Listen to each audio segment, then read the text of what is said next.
இந்த மாலை நேரத்தில் நாம் கொலோசியர் 4ஆம் அதிகாரத்திலிருந்து சில பாடங்களை கற்றுக்கொள்ளலாம். ஒரு இடைவெளிக்கு பிறகு எல்லாம் ஃப்ரெஷ்ஷாக இருப்பீங்க அப்படின்னு ரொம்ப நான் நம்புகிறேன். நீங்கள் எல்லாரும் ஆர்வத்தோடு வந்திருக்கிறீங்க. ஆண்டவருடைய வார்த்தையை கேட்கும்படியாய் கவனிக்கும்படியாய் வந்திருக்கிறீர்கள்.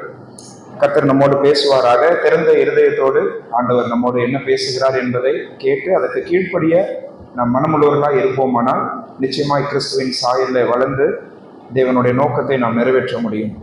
கொலோசியர் நிருபத்திலிருந்து தான் இந்த நாட்களிலே நாம் வார்த்தைகளை கேட்டுக்கொண்டு இருக்கிறோம். நேற்றுக்கு சாயந்தரமும் இன்னைக்கு காலையிலையும் சில விஷயங்களை கொலோசியர் 1ஆம் அதிகாரத்திலிருந்து உங்களோடு பகிர்ந்து கொண்டேன்.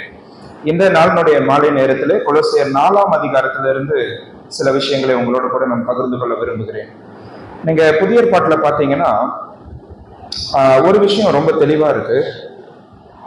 சபையில் இருக்கக்கூடிய ஒவ்வொரு விசுவாசியும் தன்னுடைய வாழ்க்கையை தேவன் கொடுத்திருக்கிற அந்த பெரிதான கட்டளையின் மையத்தில் அமைத்து கொள்ள வேண்டும் என்கிற அந்த விஷயம். கர்த்தர் கொடுத்த அந்த பெரிதான கட்டளை என்று நாம் சொல்லும் போது நம்ம எல்லாருக்கும் ஞாபகம் வருகிறது என்ன? மத்தேயு 28ஆம் அதிகாரத்துல இங்கிலீஷ்ல அந்த கிரேட் கமிஷன் அப்படின்னு நம்ம சொல்றோம் இல்லையா? ஆண்டவர் இயேசு கிறிஸ்து கொடுத்த அந்த பெரிதான கட்டளை. நீங்க சுவிசேஷங்கள் 4 சுவிசேஷங்கள்ல பார்க்கும்போது எல்லா சுவிசேஷங்களும் முடிவடைவது இந்த பெரிதான கட்டளையில். அப்போஸ்தல நடபடிகள் துவங்குவது இந்த பெரிதான கட்டளையில். இது மொத்தம் 5 முறை புதிய ஏற்பாட்டில் இடம்பெற்றுள்ளது. 4 சுவிசேஷங்களும் அதுலதான் முடியுது. அப்போஸ்தல நடபடிகள் அதில் தான் துவங்குகிறது. எல்லாம் அவங்கவுங்க ஸ்டைல்ல அதை எழுதியிருக்கிறாங்க. சரியா? இந்த பெரிதான கட்டளையை நம்ம எடுத்துக்கொள்ளும் போது குறிப்பிட்ட சிலருக்கு மாத்திரம் கர்த்தர் இந்த கட்டளையை கொடுக்கவில்லை. ஆனால் சபையில் உள்ள விசுவாசிகள் யாவருக்கும் இந்த கட்டளையை தேவன் கொடுத்திருக்கிறார். சரியா?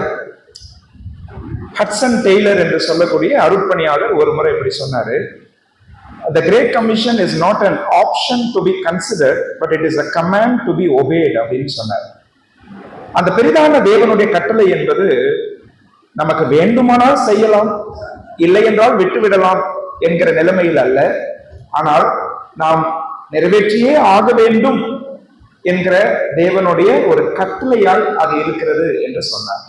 அப்படின்னா விசுவாசிகளாகிய நாம ரொம்ப ஞானமா நம்முடைய வாழ்க்கையை இந்த கட்டளையின் மையத்தில் அமைத்து கொள்ள வேண்டியது அவசியம். குடும்பங்களால் நீங்கள் வந்திருக்கிறீர்கள், தனிப்பட்ட நபர்களாக இருக்கிறீர்கள்.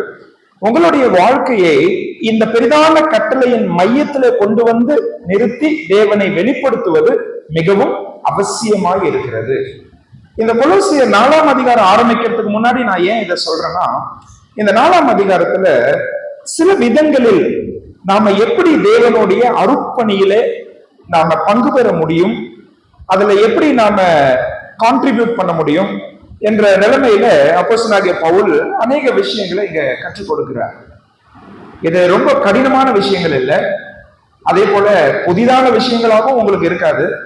ஆனா ரொம்ப எளிதான விஷயங்கள், ஆனால் முக்கியம் வாய்ந்த விஷயங்கள். வாழ்க்கையினுடைய நோக்கத்தை நிறைவேற்றுவது என்பது முக்கியமா இல்லையா? முக்கியம் தானே. இப்ப கூட சொன்னாங்க இல்லையா, இல்லைன்னா அர்த்தம் இல்லாம வாழ்க்கையா அது போயிடும் அப்படின்னு சொன்னாங்க. அப்போ இந்த கொலோசியர் 4ஆம் அதிகாரத்தை படிக்கும்போது என்னென்ன விதங்களில் ஒரு விசுவாசி தேவனுடைய அந்த பெரிதான கட்டளைக்கு அவர் பங்களிக்க முடியும், என்னென்ன விதங்களில், in what all ways a believer can contribute to the Great Commission, இந்த பெரிதான கட்டளைக்கு எந்தெந்த விதங்களில் ஒரு விசுவாசி பங்களிக்க முடியும், இந்த தலைப்புல தான் நம்ம இன்னைக்கு சிந்திக்க போறோம். முதலாவதாக இந்த அதிகாரத்தை படிக்கும் போது ஜெபம் என்கிற விஷயத்தை நீங்க குறிப்பெடுத்து வச்சுக்கலாம். ஜெபிக்க வேண்டும். 2வது வசனம் 3வது வசனத்துல அப்போஸ்தலனாகிய பவுல் இதை ரொம்ப அழகா சொல்றாரு. 2வது வசனத்தை பாருங்க. கொலோசியர் 4ஆம் அதிகாரத்தினுடைய 2வது வசனம், இடைவிடாமல் ஜெபம் பண்ணுங்கள், ஸ்தோத்திரத்துடன் ஜெபத்தில் விழித்திருங்கள். இதனுடைய முக்கியத்துவத்தை புரிந்த பவுல் எவ்வளவு அழகா ஆலோசனையை கொடுக்கிறார் இல்லையா? நம்ம எல்லாரும் தெளிந்த மனதா இருந்து பிசாசனுடைய அந்த பெரிதான தாக்குதல்களையும் அவனுடைய யுக்திகளையும் தந்திரங்களையும் நாம் அறிந்து கொண்டு ஆவிக்குரிய யுத்தத்திலே இருக்கக்கூடிய நாம் அவனை வீழ்த்தும் வண்ணமாக எப்பொழுதும் ஜெபத்திலே தரித்திருக்க வேண்டும் என்று கர்த்தர் விரும்புகிறார். பகுதி நேர கிறிஸ்தவர்கள் முழு நேர பிசாசுகளை ஜெயிக்க முடியாது. நம்ம எப்போதும் ஜெபத்தில் விழித்திருப்போமானால் பிசாசுக்கு எதிர்த்து நிற்க நிச்சயமாக முடியும். இங்க தொடர்ச்சியான ஜெபத்தை குறித்தும் பேசுகிறார். இடைவிடாமல் ஜெபம் பண்ணுங்கள். The persistence in prayer. ஆண்டவர் இயேசு கிறிஸ்து அதை பற்றி நிறைய கற்றுக் கொடுத்திருக்கிறார். லூக்கா 18ஆம் அதிகாரம்லாம் வீட்டுக்கு போய் படிச்சு பாருங்க. எப்படி அதுல நிலைவரத்தன்மை காணப்பட வேண்டும் ஜெப வாழ்வில் என்பதை ரொம்ப அழகா கத்து தந்திருக்கிறார். நம்ம தொடர்ச்சியா ஆண்டவரிடத்துல நம்ம விசுவாசத்தோடு ஜெபிக்க வேண்டும் என்கிற அருமையான பாடங்களை கர்த்தர் நமக்கு கற்றுக் கொடுத்திருக்கிறார். அதுதான் பவுலுடைய பாணியில சொல்றார், இடைவிடாமல் ஜெபம் பண்ணுங்கள். அது மட்டுமல்ல, ஜெபத்திலே விழித்திருங்கள், ஸ்தோத்திரத்தோடு விழித்திருங்கள். இந்த விழித்திருப்பது மிகவும் அவசியம். ஏன்னா பிசாசு யாரை விழுங்கலாமோ என்று சொல்லி எப்பொழுதும் அவன் கெச்சிக்கிற சிங்கத்தை போல அவன் வகை தேடுகிறான், சுற்றி தெரிகிறான். அப்படி இருக்கும்போது ஆவிக்குரிய யுத்தத்தில் இருக்கக்கூடிய நாம் ஜெபத்துல விழித்திருப்பது அவசியம். இதை சொல்லிட்டு அப்போஸ்தலனாகிய பவுல் என்ன செய்யறாருன்னா, தன்னை குறித்த சில குறிப்பிட்ட விஷயங்களுக்காக இந்த விசுவாசிகள் ஜெபிக்க வேண்டும் என்று அவர் சில குறிப்பிட்ட விஷயங்களை நமக்கு இங்க காண்பிக்கிறார். இது ரொம்ப அருமையா இருக்கு இல்லையா?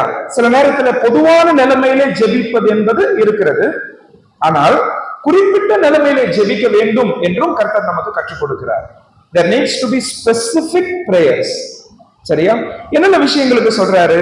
நீங்க 4வது வசனத்துக்கு வந்தீங்கன்னா வாசல் அப்படின்ற வார்த்தையை நீங்க பாப்பீங்க. அதுல சொல்றாரு, திருவசனம் சொல்லும்படியான வாசலை தேவன் திறந்தருளும்படி எங்களுக்காகவும் வேண்டிக் கொள்ளுங்கள் அப்படின்னு சொல்றாரு. திருவசனத்தை சொல்லும்படியான வாசலை கர்த்தர் திறக்க வேண்டும். எங்க இருந்து இதை எழுதுறாரு தெரியுமா?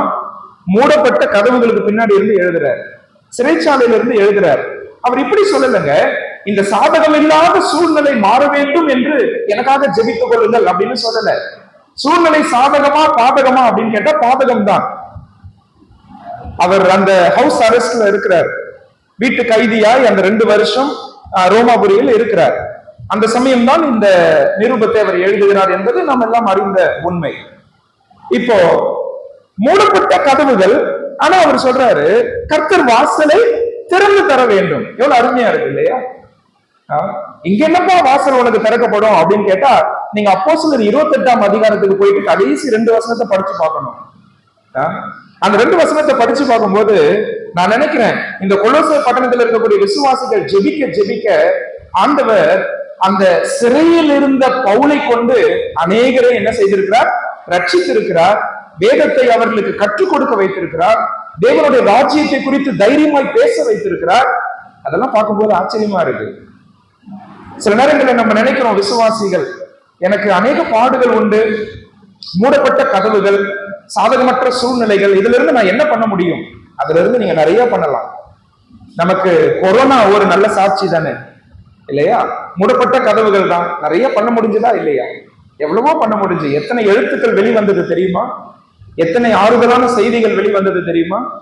எத்தனை இடங்களில் ஒருவரை ஒருவர் காண முடியவில்லை என்றாலும் உற்சாகப்படுத்திக் கொண்டோமா இல்லையா? அதெல்லாம் இருந்தது. நீங்க அப்போஸ்தலர் 28ஆம் அதிகாரத்துக்கு வரும்போது அதனுடைய அந்த கடைசி பகுதிக்கு நீங்க வந்தீங்கன்னா, அப்போஸ்தலர் 28, 30, 31 வசனங்களை பாருங்க. கடைசி 2 வசனங்கள் பாருங்க. பின்பு பவுல் தனக்காக வாடகைக்கு வாங்கியிருந்த வீட்டிலே 2 வருஷம் முழுவதும் தங்கி தன்னிடத்தில் வந்த யாவரையும் ஏற்றுக்கொண்டு மிகுந்த தைரியத்துடனே தடையில்லாமல் தேவனுடைய ராஜ்யத்தை குறித்து பிரசங்கித்து கர்த்தராகிய இயேசு கிறிஸ்துவை பற்றிய விசேஷங்களை உபதேசித்துக் கொண்டிருந்தான். கவனிச்சீங்களா? பிரசங்கமும் பண்ணியிருக்கிறாரு, உபதேசமும் பண்ணியிருக்கிறார். He was both preaching and teaching. எங்க இருந்து? சிறைச்சாலையில இருந்து இல்லையா? கட்டப்பட்ட சூழ்நிலையில இருந்து. நான் நினைக்கிறேன் இதுக்கு ஒரு காரணம், கொலோசே பட்டணத்தில் இருக்கக்கூடிய விசுவாசிகள் அவருக்காக ஜெபித்தார்கள். அவர்கள் ஜெபிக்க ஜெபிக்க கர்த்தர் என்ன செய்தார்?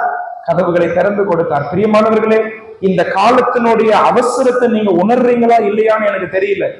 எத்தனையோ கதவுகள் மூடப்பட்டு வருகிறது. இந்திய தேசம் முழுவதும் சுற்றி வரக்கூடிய நாங்கள் அதற்கு சாட்சி. எத்தனையோ இடத்தில் கதவுகள் மூடப்பட்டு வருகிறது. நீங்க முழங்காலில் நிற்க ஒரு நேரம் தேடுவீர்களானால் அது இதுவே சிறந்த நேரம். This is the right time. இந்த நேரத்துல முழங்கால நில்லுங்க. உங்களுடைய முழங்கால் தேயட்டும். ஆண்டவருடைய சமூகத்திலிருந்து பாரத்தோடு கண்ணீரோடு நீங்க ஜெபிங்க. இந்த குறிப்பிட்ட விஷயத்துக்காக ஜெபிக்க சொல்லி சொல்றார். வாசல கர்த்தர் திறந்து தரணும். இரண்டாவது ஒரு குறிப்பிட்ட விஷயத்த சொல்றார். 3வது வசனத்துல அது எழுதியிருக்கு. என்ன சொல்றாரு பாருங்க. கிறிஸ்துவனுடைய ரகசியத்தின் நிமித்தம் கட்டப்பட்டு இருக்கிற நான் அந்த ரகசியத்தை குறித்து பேச வேண்டிய பிரகாரமாய் பேசி அதை வெளிப்படுத்துவதற்கு. கவனிச்சீங்களா? யாருங்க இதை சொல்றாரு? அப்போஸ்தலனாகிய பவுல் இதை சொல்றாரு. நிறைய நேரத்துல நான் அவரை பார்க்கறது இப்படிப்பட்ட ஒரு பார்வை தான். ஏச்சா எங்க போனாலும் அந்த இடத்துக்கு ஏத்த மாதிரி அவர் என்ன பண்ணிடுறாரு? பேசிடுறாரு. மாஸ் மேடையில நிக்க வச்சா அங்க ஒரு விதத்துல பேசிடுறாரு. யூத ஆடியன்ஸா இருந்தா அவங்களுக்கு ஏத்த மாதிரி பழைய ஏற்பாட்டை புட்டு புட்டு வச்சிடுறாரு. இப்படி ரொம்ப அருமையான ஞானத்தை பெற்ற பவுல் அவர் இப்படி நினைக்கல. அவருடைய வாழ்க்கையில எனக்கு இருக்கிற அறிவை கொண்டு என்னால பேசிவிட முடியும் என்று அவர் எண்ணுகிறது இல்லை. அதனாலதான் அவருடைய ரட்சிக்கப்பட்ட நாள்ல இருந்து 20 வருஷம் கழிச்சு இதை சொல்றாருங்க. இதுக்கப்புறம் 5 வருஷம் தான் உயிரோட இருக்க போறாரு. ஆனாலும் இப்ப சொல்றாரு. என்ன சொல்றாரு அப்படின்னா, நான் பேச வேண்டிய பிரகாரம் அதை பேசுவதற்கு அந்த ரகசியம் என்று சொல்லுவது சுவிசேஷம். சுவிசேஷத்தை நான் பேசுவதற்கு எனக்காக என்ன செய்யுங்க? ஜெபம் பண்ணுங்கன்னு சொல்றாரு. ஆண்டவர் எவ்வளவு சார்ந்து கொண்ட ஒரு மனுஷனா இருந்தார் இல்லையா?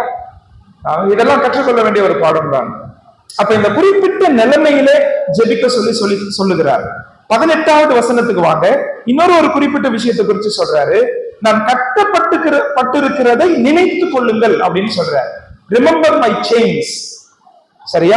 இந்த 3 விஷயங்களை பவுல் இவங்களுக்கு எழுதி இந்த 4ஆம் அதிகாரத்துல இந்த குறிப்பிட்ட விஷயங்களை என்ன நீங்க நினைச்சிருக்கீங்க அப்படின்னு சொன்னா இந்த 3 விஷயங்கள் உங்களுக்கு ஞாபகம் வரணும். நான் உங்க மனசுல வரும்போதெல்லாம் இந்த 3 விஷயம் உங்களுக்கு ஞாபகம் வரணும். எனக்காக வாசல ஆண்டவர் என்ன செய்யணும்? திறந்து கொடுக்கணும். பேச வேண்டிய பிரகாரம் நான் பேசணும். அது மட்டுமல்ல, நான் கட்டப்பட்டு இருக்கிறேன். அதையும் நீங்க என்ன பண்ணுங்க? நினைச்சுக்கோங்க. நான் கேட்கிற கேள்வி உங்களிடத்துல என்னன்னா, ஒரு ஊழியர் உங்க மனசுல வரும்போது, அல்லது ஒரு திருச்சபை உங்களுடைய மனசுல வரும்போது, அல்லது ஒரு குறிப்பிட்ட குடும்பம் உங்களுடைய மனதுல வரும்போது, நீங்கள் அவர்களுக்காக குறிப்பிட்ட நிலைமையில் ஜெபிக்க உங்களிடத்தில் தகவல்கள் இருக்கிறதா? அவர்களுக்காக குறிப்பிட்ட நிலைமையில ஜெபிக்க உங்களிடத்தில் தகவல்கள் இருக்கிறதா?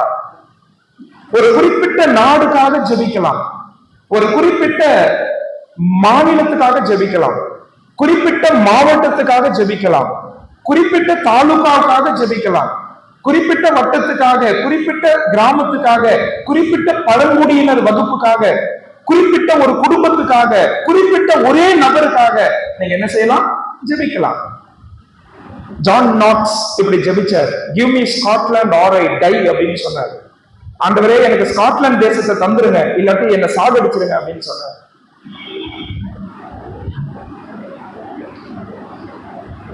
இதெல்லாம் படிக்கும்போது அதிகமா நமக்கு உற்சாகம் கிடைக்குது இல்ல? குறிப்பிட்ட யாருக்காக நீங்கள் ஜெபித்துக் கொண்டிருக்கிறீர்கள்? எப்படிப்பட்ட தகவல்களை பெற்று ஜெபிக்கிறீர்கள்? ஒரு விஷயத்துல பவுல் ரொம்ப ஜாக்கிரதையா இருக்கிறார். நீங்க எல்லா நிருபத்தை படிச்சு பார்க்கும்போது, நான் சில ஆட்களை உங்ககிட்ட அனுப்புறேன், என்னோட தகவல்கள் எல்லாம் அவங்க உங்களுக்கு என்ன செய்வாங்க? சொல்லுவாங்க. நீங்க எல்லா நிருபத்திலும் பாருங்களேன், நான் சில மனிதர்கள் உங்ககிட்ட அனுப்புறேன், அவங்க என்ன பத்தி உங்ககிட்ட சொல்லுவாங்க. நீங்க அங்கிருந்து என்ன பண்ணுங்க? அவர் மூலமா உங்க தகவல்களை எனக்கு சொல்லுங்க. இதே அதிகாரத்துல நீங்க அப்படியே கீழே வந்தீங்கன்னா அவர் அதை சொல்றாரு. 7வது வசனம் எப்படி முடியுது பாருங்க. 7வது வசனம் முடிவுல சொல்றாரு, என் செய்திகளை எல்லாம் உங்களுக்கு அறிவிப்பான். கவனிச்சீங்களா? தீகிக்கு பத்தி சொல்றாரு. தீகிக்குவை நான் அனுப்ப போறேன், என் செய்திகளை எல்லாம் உங்களுக்கு அறிவிப்பான். அதுக்கு அடுத்த வசனத்துல சொல்றாரு, உங்கள் செய்திகளை அறியவும் உங்கள் இருதயங்களை தேற்றவும். அதை கவனிச்சீங்களா? 2 பக்கமும் எழுதுறாரு பாருங்க. மியூச்சுவலா அதை எழுதுறாரு. என்னுடைய செய்திகளை அறிந்து கொள்ளுங்க, உங்க செய்திகளை எனக்கு அனுப்புங்க.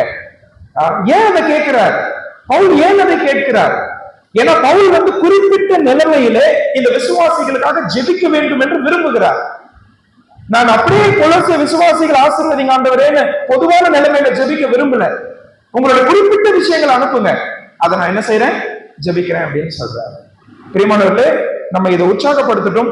அப்போஸ்தலனாகிய பவுல் குறிப்பிட்ட சில விஷயங்களை சொல்லி, கொலோசை விசுவாசிகள் இப்படி எனக்காக ஜெபிக்க வேண்டும் என்று அவர் விரும்புவது போல நாமும் கூட தகவல்களை அறிந்து குறிப்பிட்ட நிலைமையிலே அநேக அருட்பணியாளர்களுக்காக அநேக இடங்களுக்காக கதவுகள் மூடப்பட்டு இருக்கிறது இல்லையா? உத்தரப்பிரதேசம் ஒரு மாநிலம் எடுத்துக்கிட்டீங்கன்னா நம்முடைய சகோதர சபைகள் 4 சபைகள் மூடப்பட்டு இருக்கிறது. கடந்த 2 வருஷத்துக்குள்ள நடந்த விஷயங்கள் இது. 4 சபைகள் மூடப்பட்டு இருக்கிறது. மூடப்பட்ட இடங்களில் இன்னும் ஆராதனைகள் ஆரம்பிக்கப்படவில்லை. அப்போ எத்தனையோ கதவுகள் இன்றைக்கு மூடப்பட்டு வருகிறது. அதனால நம்ம தகவல்களை பெற்று செய்திகளை பெற்று நம்ம என்ன செய்வோம்? அதற்காக குறிப்பிட்ட நிலைமையில ஜெபிப்போம். நான் எப்படி தேவனுடைய அருட்பணியில என்னன்னாலே உட்படுத்திக் கொள்வது அப்படின்னு கேட்டீங்கன்னா உங்களுக்கு கிடைக்கக்கூடிய முதல் பதில் ஜெபம். ஜெபிங்க. ஜெபத்திலே தொடர்ந்து ஜெபிங்க. விழிப்போடு இருந்து ஜெபிங்க. போராடி ஜெபிங்க. கண்ணீரோடு ஜெபிங்க. முழங்காலிட்டு ஜெபிங்க. மூடப்பட்டிருக்கிற கதவுகளை நிச்சயமாய் தேவன் திறந்து கொடுப்பார். அது மட்டுமல்ல, அநேக சுவிசேஷகர்கள் அருட்பணியாளர்கள் பேச வேண்டிய பிரகாரமாய் வார்த்தைகளை பேசுவார்கள். அநேக சபைகள் பக்தி விருத்தி அடைவார்கள். அநேக மக்கள் கர்த்தரிடத்திலே நடத்தப்படுவார்கள். இது நிச்சயம் நடக்கும். நீங்கள் ஜெபியுங்கள். அதுதான் முதலாவது நம்ம கற்றுக்கொள்ளுகிறோம். இரண்டாவதாக, இந்த பகுதியை நான் படிச்சுட்டே வரும்போது 5வது வசனம் ரொம்ப அருமையா இருக்கு. 5வது வசனத்துக்கு வரும்போது இப்படி வாசிக்கிறோம். புறம்பே இருக்கிறவர்களுக்கு முன்பாக ஞானமாய் நடந்து, அந்த நடந்துன்ற வார்த்தையை உங்களுடைய கவனத்துக்கு கொண்டு வரேன். அது எதை காண்பிக்கிறது என்று சொன்னால் வாழ்க்கை முறையை காண்பிக்கிறது. The life that we live. புறம்பே இருக்கிறவர்கள் என்று சொல்லுவது யார் என்றால் கர்த்தரை அறியாதவர்கள். நமக்கு தெரியுது படிக்கும் போதே, அவுட்சைடர்ஸ். அப்ப கர்த்தரை அறியாதவர்கள் இடத்துல அவர்களுக்கு முன்பாக நீங்க ஞானமாய் நடந்து காலத்தை பிரயோஜனப்படுத்திக் கொள்ளுங்கள் அப்படின்னு சொல்ற. இந்த ஞானமாய் நடந்துன்ற விஷயத்தை மட்டும் நான் எடுத்துக்கிறேன். இதுல இருந்து நான் ஒரு விஷயத்தை கொண்டு வரேன். உங்களுடைய வாழ்க்கை, நீங்கள் வாழும் விதம், நீங்கள் வாழக்கூடிய இடத்தில் கிறிஸ்துவை வெளிப்படுத்த வேண்டும். உங்களுடைய வாழ்க்கை மூலமாய் ஆண்டவராகிய இயேசு கிறிஸ்து அறிவிக்கப்பட வேண்டும். நீங்கள் வாய் திறந்து பேசவில்லை, ஆனால் வாழ்க்கையின் மூலமாய் கிறிஸ்துவை அறிவிக்கிறீர்கள். ஒருவர் இப்படி சொன்னாரு, எப்பொழுதும் சுவிசேஷத்தை அறிவிங்க, தேவைப்பட்டா பேசுங்க அப்படின்னு சொன்னார். உங்களுடைய வாழ்க்கையின் மூலமாய் எப்பொழுதும் கிறிஸ்துவை வெளிப்படுத்துவது, இதுதான் உங்களுடைய வாழ்க்கையின் நோக்கம் என்று நீங்க புரிந்து கொண்டு இருக்கிறீர்களா? அதை புரிஞ்சுக்கிட்டாதான் இந்த நோக்கத்தை நிறைவேற்ற முடியும். நான் உங்களை ஒரு 4-5 காலகட்டத்துக்கு நான் கொண்டு போறேன்.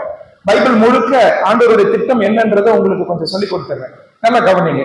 முதலாவது, ஆதாம் ஏவாள் கிட்ட ஆண்டவர் சொன்னார், நீங்கள் பலுகி பெருகி பூமியை நிரப்புங்கள் அப்படின்னு சொன்னார். அதனுடைய அர்த்தம் என்ன தெரியுமா உங்களுக்கு? பிள்ளைகளை பெற்றெடுப்பது என்பது இருந்தாலும் அதை விட ரொம்ப முக்கியமான அர்த்தம், அந்த பிள்ளைகளை பெற்றெடுத்து அவர்களை தேவ வழியிலே நடத்தி அவர்களை ரட்சிக்கப்பட வைத்து அவர்கள் மூலமாய் இந்த தேவன், அவர்களை படைத்த, அவர்களை சிருஷ்டித்த தேவன் வெளிப்பட வேண்டும் என்று கர்த்தர் விரும்பினார். அதை எப்படி சொல்லலாம்? பலுகி பெருகி நீங்க பூமியை என்னுடைய மகிமையினால் நிரப்புங்கள் அப்படின்னு சொன்னா அது இன்னும் நமக்கு அருமையா இருக்கு அந்த அர்த்தத்தை புரிஞ்சுக்கிறது. ஏன்னா மனிதன் படைக்கப்பட்ட நோக்கம் தேவனை மகிமைப்படுத்த. இப்ப கூட ஐயா சொன்னாங்க, தேவனை மகிமைப்படுத்த. சரி, எந்த விதத்தில் மகிமைப்படுத்துகிறோம் என்று கேட்டால் தேவனை வெளிப்படுத்துவதன் மூலமாய், கிறிஸ்துவை வெளிப்படுத்துவதன் மூலமாய் நீங்கள் தேவனை என்ன செய்றீங்க? மகிமைப்படுத்துகிறீர்கள். இதை நல்ல மனசுல எழுதி வச்சுக்கோங்க. இதுதான் ஆதாம் ஏவாள் கிட்ட ஆண்டவர் சொன்னார். This is the purpose of your existence. This is the purpose of your life. அதனாலதான் தேவ சாயலில் படைத்தார். கவனிச்சீங்களா? எதுக்கு தேவ சாயலில் படைத்தார்? தேவனை வெளிப்படுத்த வேண்டும் மனிதன், இல்லையா? அவருக்கு இருந்த அறிவாற்றலை மனிதனுக்கு கொடுத்தார், உணர்ச்சியை கொடுத்தார், சித்தத்தை கொடுத்தார், அநேக சன்மார்க்க குணாதிசயங்களை கொடுத்தார். தேவன் பரிசுத்தரா, மனிதனை பரிசுத்தமா படைத்தார். தேவன் உண்மை உள்ளவரா, மனிதனை உண்மை உள்ளவனாய் படைத்தார். நீதி நியாயம் நிறைந்தவரா, நீதி நியாயம் நிறைந்தவனாய் படைக்கப்பட்டான் மனிதன். எதற்காக என்று கேட்டால் இந்த தேவனை மனிதன் வெளிப்படுத்த வேண்டும். இது ஆதாம் ஏவாள் கிட்ட சொன்னார். சரியா? அங்கிருந்து நல்லா கவனிங்க. 2வது காலகட்டத்துக்கு நான் கொண்டு போறேன். ஒரு 1000 வருஷம் போச்சு. உலகளாவிய ஜலப்பிரளயம் வந்தது. அந்த ஜலப்பிரளயத்துக்கு பிறகு இப்ப 8 பேர் வந்து நிக்கிறாங்க. இந்த 8 பேர்கிட்ட ஆண்டவர் வந்து பேச ஆரம்பிக்கிறார். அவங்க கிட்ட பேச ஆரம்பிக்கும் போது முதல்ல சொன்ன கட்டளை என்ன தெரியுமா? ஆதியாகமம் 9:1 நோவாவோடு உடன்படிக்கை செய்யும் போது ஆண்டவர் முதல்ல சொன்ன கட்டளை என்ன தெரியுமா? என்ன கட்டளை? ஆதாம் ஏவாள் கிட்ட என்ன சொன்னாரோ அதே தான் சொன்னார். நீங்கள் பலுகி பெருகி பூமியை நிரப்புங்கள். ஆண்டவர் என்ன சொல்ல வந்தார் தெரியுமா? இதுக்காக தான் நான் மனிதனை படைத்தேன். ஆதாம் ஏவாள் கிட்ட இதை சொன்னேன், என்னை வெளிப்படுத்துங்கப்பா, அது மூலமா என்னை மகிமைப்படுத்துங்கன்னு சொன்னேன். இப்ப அதே விஷயத்த உங்ககிட்ட சொல்றேன். நீங்க ஆதியாகமம் 9:1 படிச்சு பாருங்க வீட்டுக்கு போயிட்டு. முதல்ல ஆண்டவர் பேசும்போது இதான் சொல்றார், நீங்க பலுகி பெருகி பூமியை நிரப்புங்கள். இப்ப உங்களுக்கு நல்ல வாய்ப்பு, நீங்க 8 பேர் தான் இருக்கிறீங்க. இது ஒரு புது உலகம், உங்களிடத்துல இருந்தா சந்ததிகள் வரப்போகிறது. நீங்க மட்டும் என்ன நல்லா வெளிப்படுத்திட்டீங்கன்னா அதன் மூலமா இந்த முழு உலகமும் என்னை மகிமைப்படுத்துவதற்கு ஏது உண்டாகும். அத நோவா கிட்ட சொன்னார். அங்க இருந்து இன்னொரு 1000 வருஷம் போச்சு. ஆபிரகாமை கர்த்தர் தெரிந்து கொண்டார். ஆபிரகாமை தெரிந்து கொள்ளும் போது ஆபிரகாம் இடத்துல வந்து சொன்னார், ஆதியாகமம் 12ஆம் அதிகாரத்துல நிறைய விஷயங்கள் சொன்னார். அதை சொல்லிட்டே வரும்போது ரொம்ப முக்கியமான ஒரு விஷயத்த சொன்னார், உனக்குள் பூமியில் இருக்கும் சகல ஜாதிகளும் ஆசீர்வதிக்கப்படும் சொன்னார். அதோட அர்த்தம் என்ன தெரியுமா? அதோட அர்த்தம் என்ன தெரியுமா? நமக்கு நிறைய பேருக்கு பைபிள் படிச்சவங்களுக்கு இது தெரியும். உன்னுடைய சந்ததியிலிருந்து கிறிஸ்து வர போறாரு, சரியா? அதன் மூலமா இந்த உலகமே ஆசீர்வதிக்கப்பட போகுது. இதெல்லாம் ஏன் ஆபிரகாமுக்கு சொன்னார் என்று சொன்னால், ஆபிரகாம் தனிப்பட்ட நிலைமையிலே இந்த கிறிஸ்துவை என்ன செய்ய வேண்டும்? வெளிப்படுத்த வேண்டும். உனக்கு நான் நிறைய ஆசீர்வாதங்களை தரப்போறேன், ஆனா ஏன் தரப்போறேன்? ஆண்டவர் ரொம்ப அழகா சொன்னார், நீ எங்க போனாலும் என்ன பண்ணு? வெளிப்படுத்து. என்ன வெளிப்படுத்து? நீங்க நல்லா வாசிச்சு பாத்தீங்கன்னா ஆபிரகாம் போற இடங்கள்ல எல்லாம் கூடாரம் போட்டாரோ இல்லையோ, எதை போட்டாரு? அந்த ஆல்டர் போடுறாரு இல்லையா, அந்த பலிபீடத்தை போடுறாரு இல்லையா? ஏன் பலிபீடத்தை போடுறாரு? ஏன் அங்க வந்து மிருக பலியை செலுத்துறார்? அவர் இந்த உலகத்துக்கு ஒண்ணு காண்பிக்கிறார், என்னை அழைத்த தேவன் இந்த ஜீவனுள்ள தேவன், அவரை நான் என்ன செய்கிறேன்? வெளிப்படுத்துகிறேன். அவருடைய வாக்குத்தத்தத்தை நம்பி ஏன் வாழ்ந்தார்? கிறிஸ்துவை வெளிப்படுத்த. ஏன் பலிபீடத்தை போட்டார்? கிறிஸ்துவை வெளிப்படுத்த இல்லையா? இன்னைக்கு நிறைய பேர் கூடாரங்களை மட்டும் போட்டுட்டு இருக்கிறோம், பலிபீடங்களை போட மறந்துடுறோம். ஆபிரகாமுக்கு இதை சொன்னார். அங்க இருந்து ஒரு 600 வருஷம் போச்சு. இஸ்ரவேல் மக்களை கர்த்தர் தெரிந்து கொண்டார். ஆபிரகாமிலிருந்து இருந்து ஒரு பெரிய தேசத்தை உருவாக்கினார். அந்த தேசத்தை இப்ப தெரிந்தெடுத்து இஸ்ரவேல் மக்கள் கிட்ட என்ன சொன்னார்? நீங்க யாத்திராகமம் 19ஆம் அதிகாரத்துக்கு வந்தீங்கன்னா, யாத்திராகமம் 19ஆம் அதிகாரத்தினுடைய யாத்திராகமம் 19ஆம் அதிகாரம் அதனுடைய 5-6 வசனங்களை நம்ம வாசிக்க போறோம். இதுதான் இஸ்ரவேல் தேசத்தை கர்த்தர் ஏன் தெரிந்தெடுத்தார் என்கிற காரணங்கள். அது நல்லா கவனிங்க. யாத்திராகமம் 19:5-6. இப்பொழுது நீங்கள் என் வாக்கை உள்ளபடி கேட்டு என் உடன்படிக்கையை கை கொள்வீர்களானால் சகல ஜனங்களிலும் நீங்களே எனக்கு சொந்த சம்பத்தாய் இருப்பீர்கள், பூமி எல்லாம் என்னுடையது. 6வது வசனம் பாருங்க, நீங்கள் எனக்கு என்னங்க சொல்றாரு? ஆசாரிய ராஜ்யமும் பரிசுத்த ஜாதியுமாய் இருப்பீர்கள். அதை கவனிச்சீங்களா? நீங்கள் எனக்கு ஆசாரிய ராஜ்யம். ஆசாரியர்கள் என்ன செய்வாங்க? யாருக்கும் நடுவில் நிக்கிறாங்க? தேவனுக்கும் மனுஷனுக்கும் இடையில நிக்கிறாங்க இல்லையா? இப்படிதான் இஸ்ரவேல் மக்கள் நிக்கணும்னு ஆண்டவர் விரும்பினார். இஸ்ரவேலை ஏன் தெரிந்து கொண்டார் ஆண்டவர்? பாருங்க, நீங்க ஒரு 30-40 பேர் உட்கார்ந்துட்டு இருக்கீங்க. இப்ப கடைசியா ஒரு அம்மா உட்கார்ந்துட்டு இருக்காங்க அப்படின்னு சொன்னா, அவங்க கிட்ட நான் இந்த மைக் இல்லாம பேசுறேன் அப்படின்னா நிச்சயமா என்ன பண்ணாது? அவங்களுக்கு கேட்காது. அப்ப அவங்களுக்கு கேட்கறதுக்கு என்ன வச்சிருக்கிறாங்க? இந்த மைக் வச்சிருக்கிறாங்க. இந்த மைக் தான் இஸ்ரவேல் தேசம். இந்த பக்கம் கர்த்தர் பேசுறாரு, இந்த பக்கம் எல்லா நாடுகளும் இருக்குது. கர்த்தர் என்ன பேசுறாரோ, கர்த்தர் எப்படிப்பட்டவரோ, அது எல்லாவற்றும் இந்த மைக் வாங்கி யாருக்கு கொடுக்கணும்? யாருக்கு கொடுக்கணும்? பூமியில இருக்கிற எல்லா தேசங்களுக்கும் கொடுக்கணும். அதனாலதான் ஆண்டவர் என்ன செய்தார்னா, இந்த பொறுப்பை 19ஆம் அதிகாரத்துல கொடுத்தார். இப்ப இஸ்ரவேல் தேசம் இந்த கேள்வி கேட்கிறாங்கன்னு வச்சுக்கோங்க.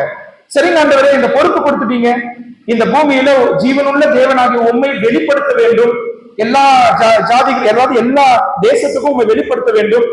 எப்படி வெளிப்படுத்துவது அப்படின்னு கேள்வி கேட்டாங்கன்னா, அடுத்த அதிகாரம் 20ஆம் அதிகாரம்னு சொன்ன உடனே உங்களுக்கு என்ன ஞாபகம் வருது? என்னங்க ஞாபகம் வருது? 10 கட்டளை, நியாயப்பிரமாணம். ஆண்டவர் என்ன செய்தார் தெரியுமா? நியாயப்பிரமாணத்தை கொடுத்தார். இந்த கட்டளைகளை கைக்கோள், நான் யார் என்பதை நீ உலகத்தில் உள்ள மற்ற தேசங்களுக்கு நீ வெளிப்படுத்துவாய். அது மட்டும் இல்ல, இன்னொரு விஷயத்த செஞ்சார். இந்த பூமியில கொண்டு போய் நீங்க ஜியோகிராபிக்கலா புவியியல் ரீதியா எடுத்து பாத்தீங்கன்னா, சென்டர்ல கொண்டு போய் இஸ்ரவேல் தேசத்தை என்ன பண்ணார்? ஆண்டவர் வைத்தார். எசேக்கியேல் 5:5 மட்டும் யாராவது வாசிங்களேன். எசேக்கியேல் 5:5, 5ஆம் அதிகாரம் 5வது வசனம்.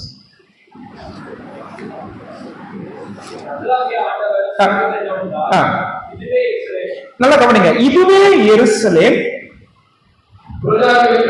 அது நல்லா கவனிங்க, புறஜாதிகள் நடுவிலே நான் அதை வைத்தேன். அதை சுற்றிலும் என்ன இருக்குது? தேசங்கள் இருக்கு. ரொம்ப அருமையா இருக்குல்ல? ஆண்டவர் எவ்வளவு ஞானம் உள்ளவர் பாருங்க. இஸ்ரவேல் தேசத்தை எதுக்கு தெரிந்தெடுத்தார் என்றால், இந்த உலகத்துக்கு தம்மை வெளிப்படுத்த. எப்படி வெளிப்படுத்துவது என்று கேட்டால், நியாயப்பிரமாணத்தை கொடுத்தார், கொண்டு போய் தேசங்களின் நடுவில் வைத்தார். ஏன் நடுவில் வச்சாரு? ஏன்னா இவங்க இந்த ஆண்டவர் ஆராதிக்கிறத வடக்கே இருக்கிறவர்கள் பார்க்க வேண்டும், தெற்கே இருக்கிறவர்கள் பார்க்க வேண்டும், கிழக்கே இருக்கிறவர்கள் பார்க்க வேண்டும், மேற்கே இருக்கிறவர்கள் பார்க்க வேண்டும். எல்லா நாடுகளுக்கும் இந்த தேவன் யார் என்று தெரிய வேண்டும். அதுக்காக தான் இஸ்ரவேலை தெரிந்தெடுத்தார். கவனிச்சுட்டே வரீங்களா? ஆதாம் ஏவாளை எதுக்கு தெரிந்தெடுத்தார்? தேவனை வெளிப்படுத்த, அதன் மூலமாய் அவரை மகிமைப்படுத்த. நோவா அந்த 8 பேர் அந்த குடும்பத்தை எதுக்கு தெரிந்தெடுத்தார்? அதே காரணம் தான், கிறிஸ்துவை வெளிப்படுத்த. ஆபிரகாமை எதுக்கு தெரிந்தெடுத்தார்? கிறிஸ்துவை வெளிப்படுத்த. இஸ்ரவேல் மக்களை, தேசத்தாரை எதுக்கு தெரிந்தெடுத்தார்? மறுபடியும் இதே காரணம் தான், தேவனை வெளிப்படுத்த. அதுக்கு பிறகு 1500 வருஷங்கள் போச்சு. ஆண்டவர் இயேசு கிறிஸ்து இந்த பூமிக்கு வந்தார். ஆண்டவர் இயேசு கிறிஸ்து எதுக்கு வந்தார்?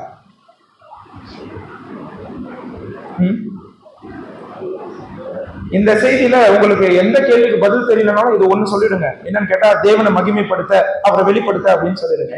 சரிங்க, அதை சொன்னீங்கன்னா தப்பிச்சிருவீங்க. ஆண்டவர் இயேசு கிறிஸ்து இந்த பூமிக்கு வந்தது எதுக்கு தெரியுமா? பிதாவை வெளிப்படுத்த. பிதாவை வெளிப்படுத்த, அவரை மகிமைப்படுத்த. எந்தெந்த விதங்கள் எல்லாம் செய்ய முடியுமோ எல்லா விதங்களிலும் அவரை வெளிப்படுத்தினார். அவருடைய போதகங்கள் மூலமாய் வெளிப்படுத்தினார், வாழ்க்கை மூலமாய் வெளிப்படுத்தினார், அவர் செய்த அற்புதங்கள் மூலமாய் வெளிப்படுத்தினார், அவருடைய மரணம் உயிர்த்தெழுதல் மூலமாய் வெளிப்படுத்தினார், எல்லா விதங்களிலும் வெளிப்படுத்தினார். யோவான் 17ஆம் அதிகாரத்துல ரொம்ப திருப்தியா சொல்றாரு. யோவான் 17ஆம் அதிகாரத்துக்கு வாங்க. Come to John chapter 17. யோவான் 17ஆம் அதிகாரம் அதனுடைய 4வது வசனத்துல சொல்றாரு. யோவான் 17:4, பூமியிலே நான் உம்மை மகிமைப்படுத்தினேன், நான் செய்யும்படி நீர் எனக்கு நியமித்த கிரியையை செய்து முடித்தேன். சரி, எப்படி மகிமைப்படுத்தினீர் அப்படின்னு கேள்வி கேட்டா 6வது வசனத்துல சொல்றாரு, நீர் உலகத்தில் தெரிந்தெடுத்து எனக்கு தந்த மனுஷருக்கு உம்முடைய நாமத்தை, என்னங்க சொல்றாரு? உம்முடைய நாமத்தை வெளிப்படுத்தினேன். கவனிச்சீங்களா? 4வது வசனத்துல சொல்றாரு, பூமியிலே நான் உம்மை மகிமைப்படுத்தினேன். சரி, எப்படி மகிமைப்படுத்தினார் அப்படின்னு கேட்டா, நீர் எனக்கு தெரிந்தெடுத்து கொடுத்த அந்த மக்களுக்கு உம்மை நான் என்ன செய்தேன்? வெளிப்படுத்தினேன். இதேதாங்க ஆண்டவர் இயேசு கிறிஸ்து செய்தாரு. ஆனா ஒரே ஒரு விஷயம், ஒரு வித்தியாசம் என்னன்னு கேட்டா, மனிதர்கள் எல்லா யுகங்களிலும் தோற்று போனார்கள், ஆனால் ஆண்டவர் இயேசு கிறிஸ்து மட்டும் இதுல தோற்றே போல. அவர் பிதாவை பூரணமாய் வெளிப்படுத்தினார், 100% வெளிப்படுத்தினார். எத்தனை சவால்கள், எத்தனை சவால்கள்!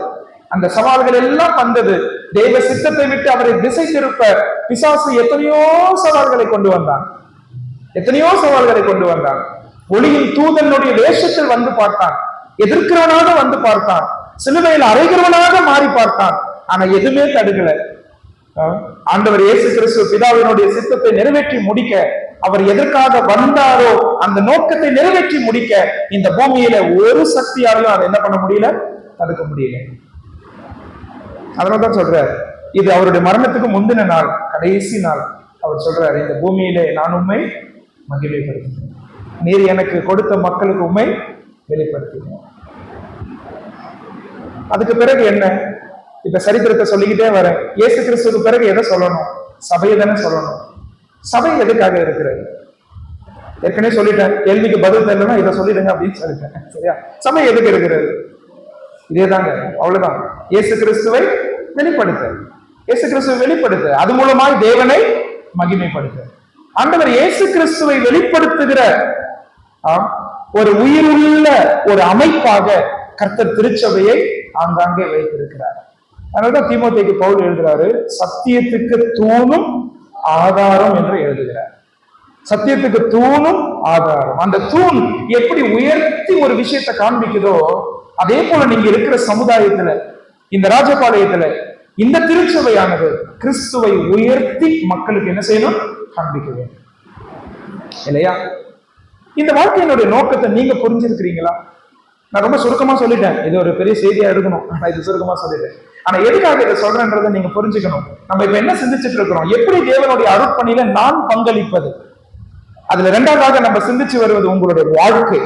உங்களுடைய வாழ்க்கை அதுல நான் என்ன செய்யணும் அப்படின்னு கேட்டா, இதுதான் உங்க வாழ்க்கையின் நோக்கம். நீங்கள் வேலை செய்கிறவரோ, படிக்கிறவரோ, நீங்க தொழில் செய்கிறவரோ, நீங்க குடும்பத்தோடு இருப்பவரோ, தனியா இருப்பவரோ, நீங்க வசதி வாய்ந்தவரோ, வறுமையில இருக்கிறீர்களோ, என்ன நிலையில இருந்தாலும் சரி, உங்களுடைய நோக்கம், வாழ்க்கையின் நோக்கம் என்னவென்றால், கர்த்தராகிய இயேசு கிறிஸ்துவை எல்லா விதங்களிலும் என்னுடைய வாழ்க்கை மூலமாய் வெளிப்பட வேண்டும். அதன் மூலமாய் தேவரீர் உம்மை நான் மகிமைப்படுத்த போகிறேன். இதை நீங்கள் புரிந்து வாழுகிறீர்களா? இந்த கோணலும் மாறுபாடான சந்ததியின் நடுவில் ஜீவ வசனத்தை பிடித்துக் கொண்டு சுடர்களை போல உங்களால் பிரகாசிக்க முடிகிறதா? சாரமுள்ள ஒப்பாக சிலருடைய வாழ்க்கைக்கு நீங்கள் இருக்கிறீர்களா? அநேகருக்கு வெளிச்சம் தரக்கூடிய வெளிச்சங்களாக நீங்கள் வாழ்கிறீர்களா? பிரியமானவர்களை நாம் சிந்திக்க வேண்டும். இந்த கொலோசியருக்கு இந்த பவுல் எழுதுறது, நான் சொல்லுவேன், ரொம்ப ரொம்ப அவங்களுக்கு ஏற்ற வார்த்தை. அவங்களுக்கு ஏற்ற வார்த்தை ஏன் தெரியுமா? இது நீங்க எல்லாம் நல்லா கவனிக்கணும்.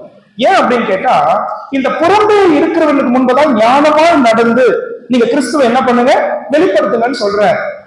இந்த நோக்கத்தை நல்லா கவனிங்க எல்லாரும். இந்த நோக்கத்தை இந்த சபை நிறைவேற்ற விடாத அளவுக்கு, நிறைவேற்ற முடியாத அளவுக்கு பிசாசு என்ன பண்ணான்னு தெரியுமா?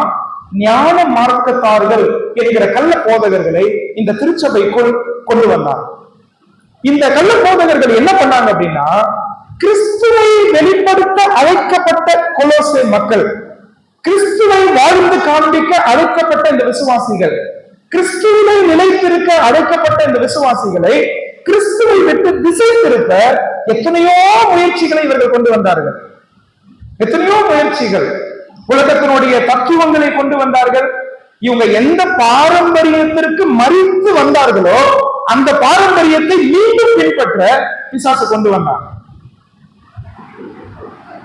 அதுல சரீர ஒடுக்கம், அதுல பலவிதமான அதாவது தூதர்களுடைய ஆராதனை செய்தல்.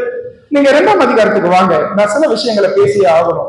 கொலோசியர் 2ஆம் அதிகாரத்துக்கு வந்தீங்கன்னா அது நமக்கு ரொம்ப அப்பீலிங்கா இருக்கும் நான் நினைக்கிறேன்.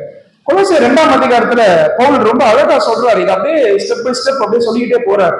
8வது வசனத்துக்கு வந்தீங்கன்னா அதுல சொல்றாரு, லௌகீக ஞானத்தினாலும், அந்த வார்த்தைகள்லாம் கவனிங்க, லௌகீக ஞானத்தினாலும் மாயமான தந்திரத்தினாலும் ஒருவனும் உங்களை கொள்ளை கொண்டு போகாதபடிக்கு எச்சரிக்கையாயிருங்கள். ஏன்னா அது எங்க இருந்து வருதுன்னு சொல்றாரு. அது மனுஷர்களின் பாரம்பரிய நியாயத்தையும் உலக வழிபாடுகளையும் பற்றினதே அல்லாமல் கிறிஸ்துவை பற்றினது அல்ல. கவனிச்சீங்களா? கிறிஸ்துவை பற்றினது அல்ல.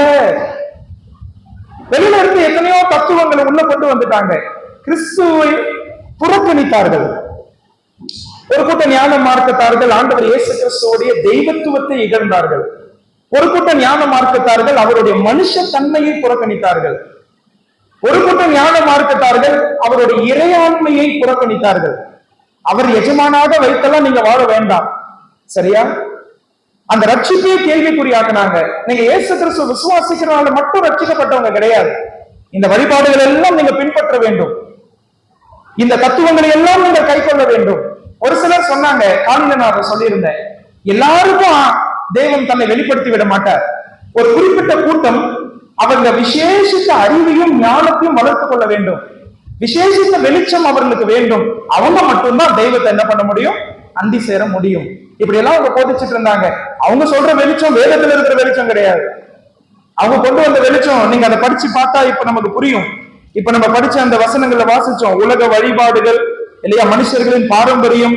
இன்னும் நான் படிச்சுட்டே போறேன். அந்த வசனங்களை நீங்க எல்லாரும் பார்க்கணும்.